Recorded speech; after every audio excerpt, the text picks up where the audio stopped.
In the late 70s, Tabra and his father, Guillermo Tabra, ran a family drug enterprise, primarily smuggling large quantities of marijuana and later cocaine. He began distributing drug money to Miami police officers to ensure smooth operations.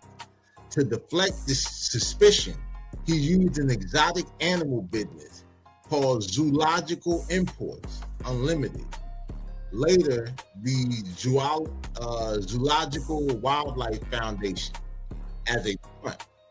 In the early 1980s, Tabra's drug ring flourished, moving an estimated 500,000 pounds of marijuana and cocaine, and reaching a value of about 75 million at its peak. Tabra murdered Larry Dance Nash, a federal informant for the Bureau of Alcohol, Tobacco, and Firearms, ATF.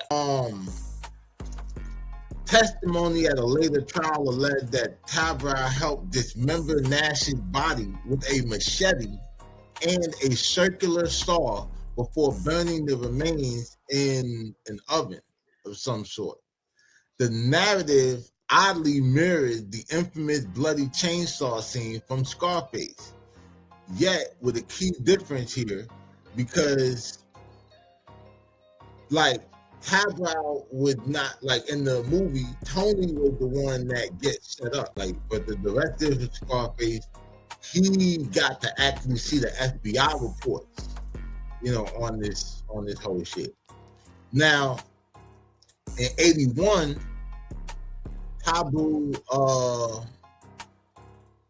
was charged with orchestrating the 1981 murder of his first wife, Maria. Maria had reportedly threatened to expose the details of Tabra's extensive drug smuggling operation to federal authorities. She was shot 10 times in what was described in court as execution-style killing.